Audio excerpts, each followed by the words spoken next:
yes. Kulusumu oba Dr. Kulthum omusajja gwe yaziza mu bifo bya oba mu kifo kya Sheikh Muzata nawe kityo twakitegeddeko nti simufere asula oba simufere mulwadde simufere asula ntebe talimbye ensiwo we era nga omusajja gwe bamanyikiddwa nga Ali Mawale wona tuletedde bwino gwe tugenda okuba nti tukutuusaako right up now. Mugamba mutya bannakampala, mugamba mutya bannayuganda, mugamba mutya bannayuganda abali mu nsi ez'enjawulo, oli South Africa, oli Boston, ngamba mu America, oli Canada, oli UK, yes, oli Abu Dhabi, oli Saudi Arabia, oli Rwanda, oli mu kibuga Kampala, tukutumiddeko. Buchanga Nuhu Muzata afa family ye egenda mu maaso n'okuba nti etambulira mu mawulire especially mu mukyalo ono amanyikiddwa nga Kulusumu yasooka kweregana emujjawe ng'ono yasooka okufumbirwa Sheikh Muzata omugenzi we twogerera basooka kuyombera ddala era nga ekyabatabula byali bya bugagga nga Kulusumu yagenda mu maaso mbu n'okunyaga ebyobugagga. Sheikh Muzata yagenda mu maaso n'okuba nti aleka era nga Kulusumu yakozesa akakisa kalinaako omwana okuba nti transforminga ebyapa akadize motoka ne companies endala naziteeka mu mannya ge. Kulusumu afumbirwa Sheikh Muzata ngali mu senior 4 era nga Sheikh Muzata yagenda mu maaso n'okuba nti amusasulira school fees okuva ku level yo paka ku campus. Yasobola okuba nti avaawo n'akwata omulimu omulala era nga Sheikh Muzata yasobola okuba nti atwala omukyala Kulusumu mu busomesa. Bwe yavaawo namufunira omulimu mu KCC era nga KCCA yagenda mu maaso n'okuba nti egonomukolako Kulusumu ogulimo oba omulimo ogutagambika. Byatandika okutambuzibwa nti abakulu abali batandise okukolera ekitongole ekyo bagenda mu maaso n'okuba nti beeganza n'omukyalo noba omukyalo yagenda mu maaso n'okuba nti aganza ababoss abali mu kitongole kye yali akoleramu ekya KCCA. Wano nno Sheikh Muzata pressure nesitandika okumukuba era nga musajja wattu tiyasobola kukigumikiza okumala ebbanga nga mukyala yakabira emyaka mitono omukyala yagenda mu maaso n'okuba nti anoba. Bingi ebyasooka okuba nti byogerwa era nga omukyalo ono yasobola okuba nti avaayo n'anoba ekintu ekyateeka Sheikh Muzata ku bunkenke. Wano Sheikh Muzata bagiyita hysteria nafuna depression oba oliawo ebintu nebitandika okukyuka yogayoga wuuyo tayogera yogayoga avudde mulamu bw'ensi eno. Wetwogerera Kulusumu nga bwakayita ebbanga ttono nnyo yatwanjulidde omusajja era nga bazzemu okuba nti batijja n'omusajja Ali Mawale gwagambye nti mufere. Avuddeyo n'agamba nti eno shaitwan tesaanidde kuba nti egwa mu bintu bya Sheikh Muzata kubanga omuvubuka ono ye Kulusumu gwayita enniya nti tasobola na kulinnya nnyonyi ng'agenda South Africa olw'okuba yagenda mu maaso n'okuza ebikolobero ebitagambika era nga mu maaso g'abantu abasinga ono bamuyita shaitwan mulamba. Ali Mawale ng'abeera South Africa avuddeyo n'agamba nti ekitiibwa kya Sheikh Muzata tekisobola kufa bwe kityo era na bwe kityo agenze mu maaso n'okukubira masigidi y'ekibuli omulanga okuvaayo okuyingira mu nsonga zino nti oba oliawo n'omusajja omufere tasobola genda mu maaso nakusuula mu nnyumba ya Sheikh Muzata n'ebyobugagga okubibba obubbi ebyobugagga by'abaana. Asabye omusigiti amasigidi y'ekibuli kogata ne odi Kampala okugenda mu maaso okuba nti bayingira mu nsonga zino nga oba oliawo tebinnakutabukira ddala. Eddie Mezaya tugenda kuba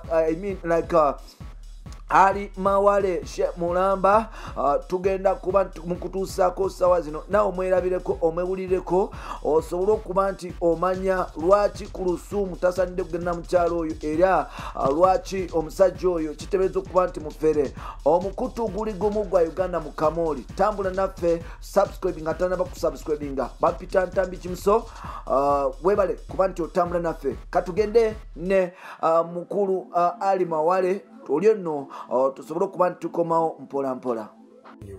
Assalamu alaikum wa rahmatullahi wa barakatuh. Banange nsaba mwena muntegere bulungi. Buli mukyala yenna akkirizibwa okufumbirwa nga bba wafudde. Era n'omusajja akkirizibwa okuwasa nga mukyala wafudde ku bbanga eryateekebwawo. Naye tubitunulire bwe tuti ffenna ku nsonga ya Lusuumu. Ebintu birina emitendera. Wafiirwani ozaawaani. Era eyafa azitowa ki bw'oba oli wakumuzzaako okukuuma ekitiibwa kye n'ekya famire omuzzaako ki. Teri yagaanye era teri ayinza kulumwa nga ku Lusuumu afumbiddwa naye ofumbiddwani. Owaayo baakiwandiika wa nti ku Lusuumu alina kufumbirwa mu mawulire. Yandibadde akola ekintu kye mpola kubanga tukkirize ku Lusuumu yagudde ku kifere. Kimaafi ekiyaayi ekira n'amayirungi ekikeera ku makya nga omulimu gwakyo omukulu kunoonya bikazi bikadde bikazi binnamwandu ebina amasuuka ebina amasuuti ebina obuli obulungi ebina ennyumba ennungi ebina amamotoka amalungi byanoonya yaahe n'afumbira. Allah kyakimugeredde Allah yonna yasalawo. Allah ayinza okweta ekintu nga kikemu n'alaba onookiyitamu otenzikirizayo. Singa ku Lusuumu yakedde n'afumbirwa ekiyaaye kye ejjinni eryo n'akeera ku makya n'alifumbirwa n'akeera ku makya ng'alifumbiddwa mu kyama. Kitegedde bulungi obusheeyi omu maama we kubanga emyaka gy'oyo tegiriko gamba nti kwetaga n'abajulizi asobola okufumbirwa yenna nga bayagadde ne mukola obufumbo bwammwe mu kyama. Then bino bye tumugamba nti ekisajja kiyaayi ekisajja kyagalizibwa kiyinginiya simanya ki omuntu atalina na bitambo atayinza kukola kintu kyonna mu South Africa. Zindagala ndageyo pamiti oba visa nga yamutwala South Africa talina kyasobola kukola balina wabaddayo alinya abuuka nsiko. Then bino bino tumugamba nti yandibadde yetegereza nga ye mu kyama tekimwetagisa kubeera mu mawulire. Kitegedde bulungi nnyo kimwetagisa kubeera mu mawulire n'afumbirwa kimaafiya kyempolampola ne babeera nga bafumbiddwa babeera biri sponsored tibira biri sponsored beera okifumbirwa empolampola. Bino bye tumugamba yandibadde abyezuulidde nga ye n'agamba nagwa mu kimaafiya n'akyesonyiwa mpola. Allah n'amweta omusajja omulungi naye gwe omukyala ali mu mawulire. Mutemulaba nti kino ekintu bakisaponsalinga kumalawo legasi ya Sheikh Nuh Muzaata. Baagala bamafiya babeere nga ne bussaako irimu ya Sheikh Nuh Muzaata olyaggamba tonteerako. Mukyala alemedde mu mawulire mwamulabye bwe yeeriisa bwe bugira ebigambo nti n'otuzaza abaana tannaba kutuuka bebi simanya kukola bwoti. Mukyala wa Sheikh Nuh Muzaata oba Sheikh muliwa kibuli mubadde kimuliwa sajja gyabeera ebbanga lyonna yaahe muli luddawa bukyemuwakanye ebintu bifaanako nga bwe bityo. Tulwanire ekitiibwa kya Sheikh Nuh Muzaata. Kimaafiya kyayingidde wa Sheikh Nuh Muzaata. Mulabe amawulire kigakola yaahe mulabe amawulire kigakola. Omukyala alemedde mu mawulire okumalawo ekitiibwa kya Sheikh Nuh Muzaata akimalawo jamaani. Mbasaba bannange ffenna mutunuulire gye biraga kino ekintu.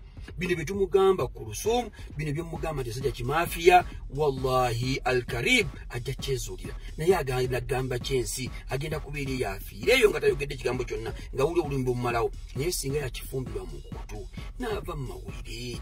Bw'obanga toli sponsored kumalawo ekitiibwa kya Sheikh Nuh Muzaata amawulire ogagasa ki? Ebitabo byonna by'ogamba byewasoma byakugasa ki? Wajja kumalawo Sheikh Nuh Muzaata tetumanyi bannamwandu.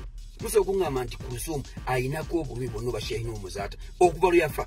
Munyamudageko nti omukazi yabeerako essaawa zino nga musanyufu manya nga munyiivu nti anakuwadde yaahi ali mu mawulire kubanga ali sponsored. Bamasheikh Kibuli bamasheikh mwenna bakwano ba Sheikh Nuh Muzaata muveeyo mulwanire Sheikh Nuh Muzaata omukyala amalawo ekitiibwa ky'omusajja kyakolera ebbanga lyonna. Lwaki musirize yaahi Allah tunamugamba ki? Kimaafiya kirwa Sheikh Nuh Muzaata kyeyagwera mu makanzu ge kyebake mu nnyumba ye naye nga kimaafiya kyekyo ekijja mu Sheikh Nuh Muzaata ebigere. Allahu akbar. Tusabe sabire Sheikh Nuh Muzaata ekimaafiya kyayingidde wa Sheikh Allahu akbar walillahi alhamd.